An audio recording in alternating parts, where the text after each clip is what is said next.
Bonjour et Boker Tov, nous allons étudier aujourd'hui le Shishi, sixième montée de Parashat Matot Mas'eh, dans le cadre du Bet Hamidrash Hillel, Bet Hamidrash Foda à la mémoire du Rav Hillel Pevzner Zichrono Livracha.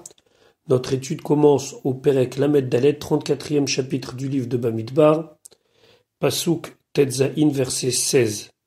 Lorsque la Parashat Mas'eh est lue séparément de Matot, nous sommes à la 4e montée au Revi'i dans les Chumashim classiques. Maintenant, tout est presque prêt pour rentrer en Israël. Donc la Torah va nommer maintenant des gens qui seront responsables du partage de la terre au niveau des Shvatim, au niveau des tribus. Voilà ce que dit la Torah Perek, donc Lamed Dalet, 34e chapitre, Pasuk Tetzaïn. Vaidaber Hashem a parlé El Moshe à Moshe, les morts en disant. Pasuk Yudzaïn. Ele Shemot, voici les noms à Anashim des gens, des personnes, Asher Yinchalou Lachem et Haaretz, qu'ils vont hériter, qui vont prendre possession pour vous de la terre. On verra que le mot Lachem ici a le sens pas vers vous, mais pour vous. Et qui sont les personnes responsables? Elazar à Cohen et Yehoshua bin Nun. Rachid expliquait Asher Yinchalou Lachem, Bishvilchem pour vous. C'est-à-dire que chaque prince de communauté, prince de tribu, va prendre possession de la partie de la tribu pour après la redistribuer entre les membres de la tribu. C'est ce que nous dit Rachid. Kol Nasi Venasi, chaque prince de tribu, apotropos, il est apotropos. Apotropos, c'est un mot qui désigne un administrateur de biens, les shifto pour sa tribu. Ou mechalek nachalat hashevet les mishpechot veligvarim. Et il va partager tout ce que le shevet, tout ce que la tribu a reçu entre les familles et entre les hommes. Ou borer lechol echad veechad chelek agun. Et il va choisir pour chacun la partie qui lui convient à lui. Et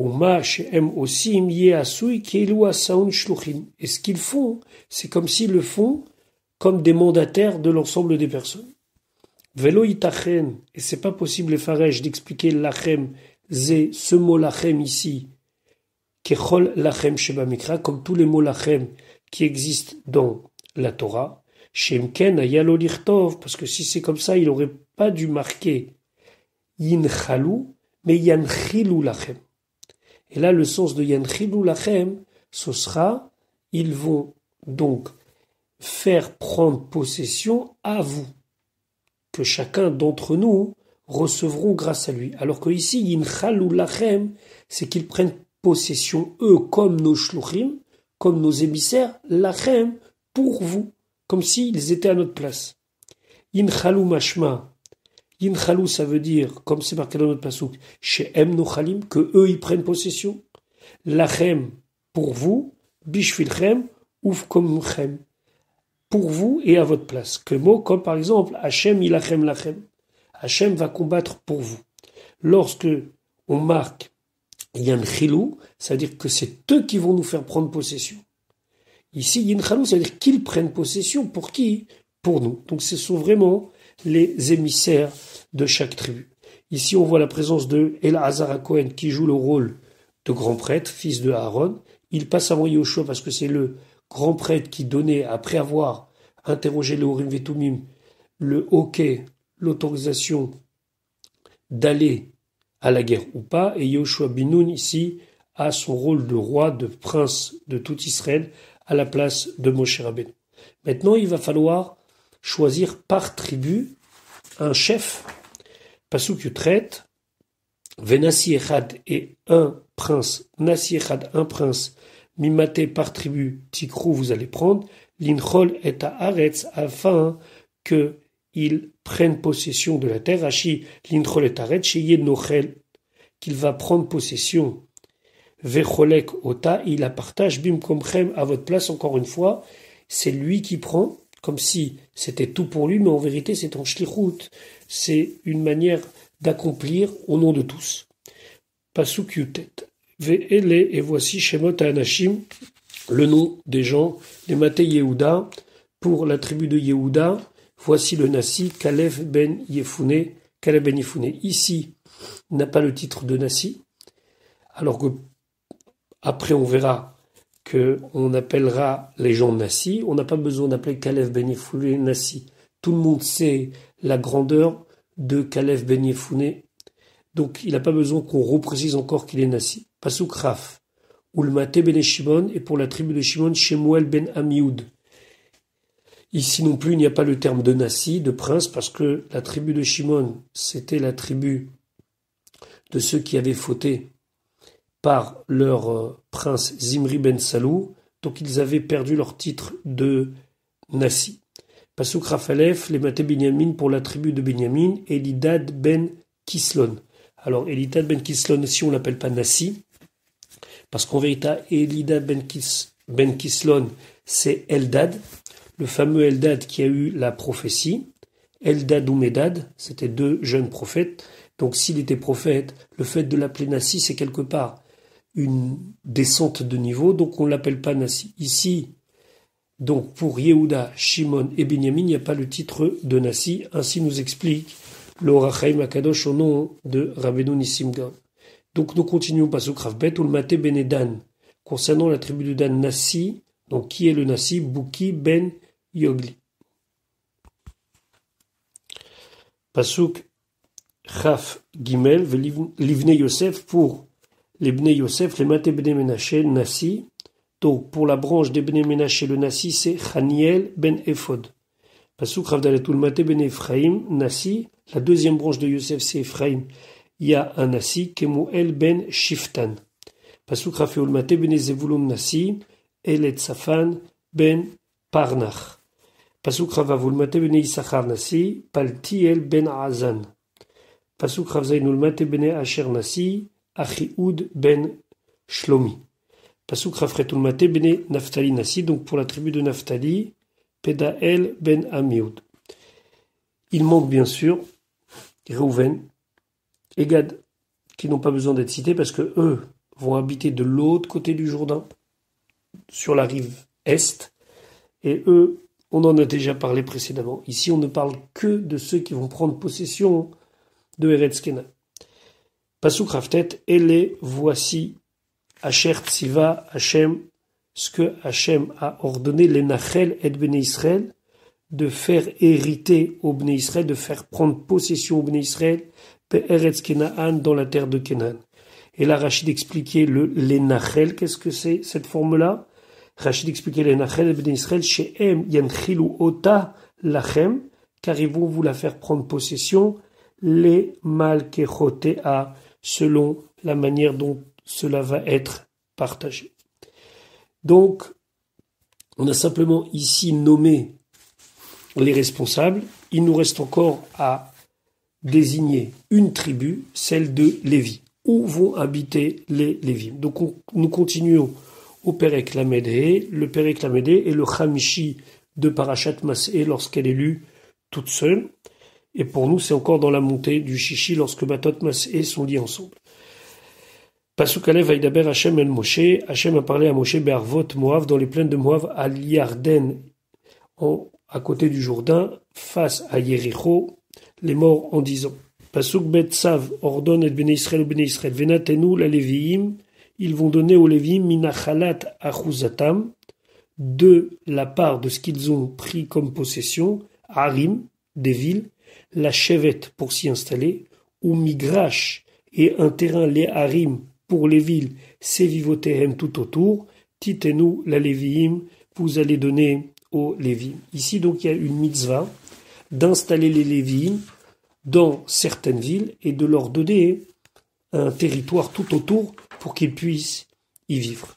Donc la Torah nous dit, ou migrash, Rashi, Revach, c'est un endroit, Makom Chalak, c'est un endroit vide, Chutz Laïr, en dehors de la ville, Saviv, tout autour, Liot les Noy Laïr, pour que ça soit quelque chose de joli pour la ville, que ça soit pas une ville qui soit trop occupée par des bâtiments. Donc on laisse tout autour de la ville un endroit vide, Ve'en rashaim livnot sham bait, on ne peut pas y construire de maison. Ve'lo lintoa kerem, on ne peut pas y planter de vignes. Ve'lo lizroa ziria, et ne pas faire de plantation. Ici, c'est une mitzvah d'installer les vignes. Le Sefer HaChinour d'expliquer le sens de cette mitzvah en disant qu'il est bien connu que la tribu de Lévi, le Shevet HaLévi, c'est la tribu qui a été choisie parmi toutes les autres tribus, qu'ils n'ont pas de part spécifique dans la terre d'Eretz Israël, mais par rapport à leur grandeur et par rapport à leur honneur, nous devons les installer et bien les installer. On verra plus tard que les villes des Lévim vont faire un autre usage, celle de villes de refuge. Les villes de refuge où vont pouvoir se cacher, entre guillemets, toute personne qui a tué involontairement. Mais ça, on verra ça plus tard. Donc, c'est une mitzvah de les installer pour bien montrer leur importance. Pasuk Gimel, Ve'ayu et Harim Lahem, et ces villes seront pour eux, pour les Lévim, la Shevet, pour s'y installer, ou Migre Shehem Yu, et tous les terrains vides autour seront Liv Hem Tam pour leurs bêtes. S'ils ont des bêtes qui puissent aller les faire paître dans ces endroits-là, Ve'ler Chusham, et pour tout ce qu'ils possèdent, toutes sortes de choses qu'ils voudraient y mettre, ou le Chol Chayatam, et pour tout ce qu'ils ont besoin pour vivre. La Gemara dans Masechet Makot, elle dit pour vivre et pas pour mourir, c'est-à-dire qu'ils ne pouvaient pas, par exemple, y mettre un cimetière. Qu'est-ce qu'ils faisaient? Ils pouvaient, là-bas, par exemple, étendre leur linge, laver leur linge, etc., etc.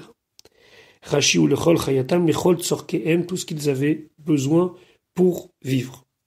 Pasuk Dalet, ou Migreché et Harim, et les endroits vides tout autour des villes, Asher Titenu la Levim, que vous allez donner pour les Lévim, Mikir Ha'ir Vachutza, à partir du mur de la ville et vers l'extérieur, c'est-à-dire qu'on va maintenant calculer à la sortie de la ville une certaine distance où on devait laisser les choses vides et c'était réservé à l'utilisation des Lévim.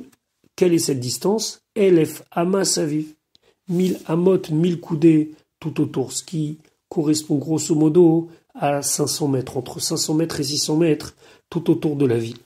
Rashi Elef Amas Aviv, Ve'acharav, et après, dans le pasuk He, où Omer il dit Alpaïmama, 2000 amot. Alors c'est 2000 amot ou c'est 1000 amot? Haketzad, comment ça se passe? Alpaïm ou Noten Laem Saviv, en vérité, il leur donne 2000 amot tout autour, ou même Elef Apnimim les migrash, Vachitsonim les sadot velakramim. Et dans ces 2000 amot, donc qui correspond grosso modo à 1 km, ou un petit peu plus selon combien on calcule la hama. Donc, cet espace était divisé en deux.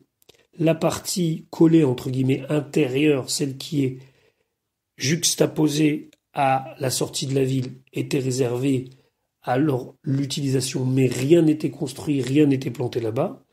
Et les deuxièmes 1000 amot, les deuxièmes 500 mètres, ce qui était plus vers l'extérieur, étaient consacrés à des champs et des vignes. Donc finalement, il y avait la ville.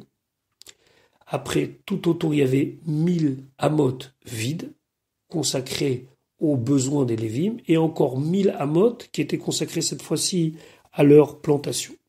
Pasuk He, Umadotem Michutz Laïr, et vous allez mesurer à l'extérieur de la ville, Et Pe'at Kedma du côté est, Alpaïm Ba'ama, 2000 amot, Ve'et Pe'at Negev et du côté sud, Alpaïm Ba'ama, 2000 amot, Ve'et Pe'at Yam et du côté ouest, Alpaïm Ba'ama, 2000 amot, Ve'et Pe'at Safon et du côté nord, Alpaïm Ba'ama, 2000 amot. Ve'a'ir et la ville Bataver, elle était au milieu, Ze'yelahem, ce sera pour eux, Migreché et Harim, donc ces terrains tout autour des villes.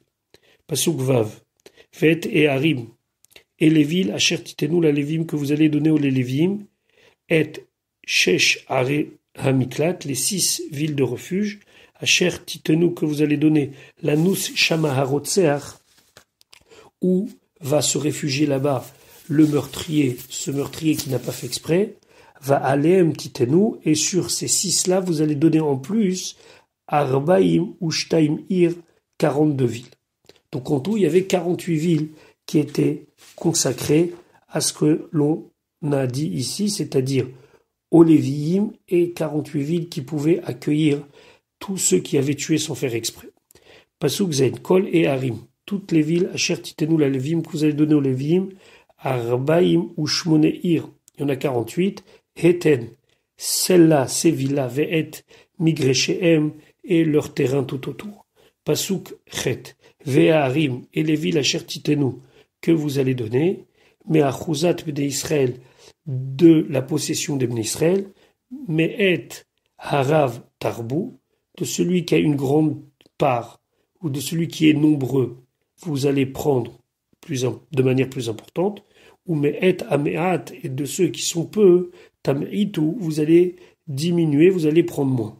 Ish Kefin Achalato, chaque homme selon ce qu'il possède, Archer Yinchalou, de ce qu'ils ont hérité, Yiten, il donnera Me'arav de ces villes, l'Alvi'im pour les Lévi'im.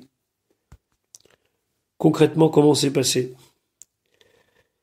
Lorsqu'on étudie le livre de Yehoshua, on voit que la répartition des villes n'a pas été égale entre toutes les tribus, puisque, en vérité, certaines tribus, comme par exemple la tribu de Yehuda, a consacré 8 villes aux Lévi'im, celle de Shimon, une seule, la tribu de Naphtali 3, tout cela est expliqué clairement dans le livre de Yehoshua, où on voit que ce qui a été demandé ici a été mis en pratique, et selon la générosité, la grandeur de la région dans laquelle ils habitaient, le nombre d'habitants, les Shvatim ont donné plus ou moins de villes aux Lévi'im, mais en tout cas, voilà ce que la Torah lui a demandé, 48 villes de Lévi'im, 48 villes de refuge. Une des villes les plus connues comme ville des Lévi'im et ville de refuge est la ville de Tzfat. Voilà pour aujourd'hui. Je vous souhaite une bonne journée et Bezrat Hashem, on se retrouve plus tard pour la suite de notre étude.